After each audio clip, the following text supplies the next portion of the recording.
Diversity and inclusion. 7 best practices for changing your culture. A team that's diverse and inclusive leads to better outcomes in all areas of business, from recruitment and retention to product development. And the murder of George Floyd, and the social unrest that followed, made it clear that taking a stand around social justice is necessary to recruitment, retention, and even the viability of your brand. According to a recent study in the Harvard Business Review, HBR, organizations of all sizes have made unprecedented investments around diversity, equity, and inclusion, DEI, in the past few years. CIO.com spoke to DEI leaders and experts to uncover the best practices for building diverse teams and a culture that nurtures those teams and individuals to stop the churn and get closer to the organization's overall D&I goals. 1. Set measurable goals and then measure them. You can't really know how well you are doing at building the inclusive environment you want if you don't set goals and measure your progress against them. Yet, according to the HBR study, 60% of companies report that they have a DEI strategy but gender representation goals, 26%, and race representation goals, 16%, are infrequently part of it. Or did they leave because there was no opportunity for advancement, the company culture didn't make them feel welcome, or there was bias that's invisible to your management team but crystal clear to them? If you examine the average tenure of an underrepresented group and discover that it's less than a year or two, aggregate the exit interview data for that group, explains McCalla.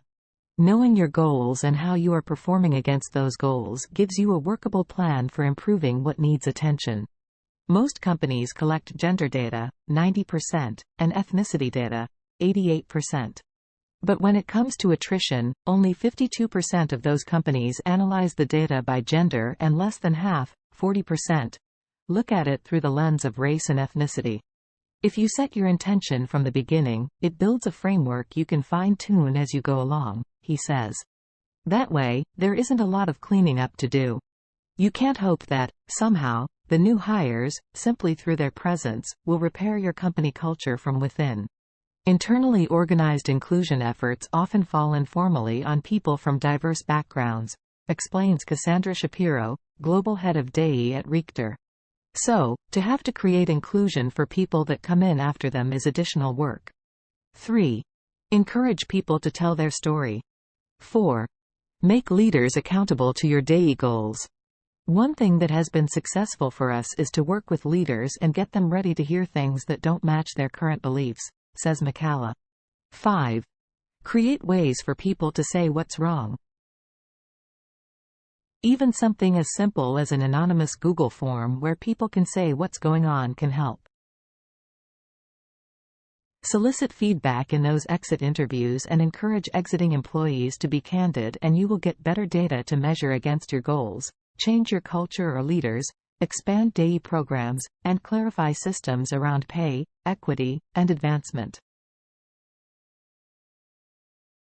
6. Examine the rules and assumptions that define your culture. Women who fight through that bias to find success are often asked to start all over if they have a child and return to a workplace where maternal bias, the assumption that they are less committed because they are mothers, is rampant. 7. Give the DEI leader a seat at the table. Does the diverse talent in the organization get access to senior leaders?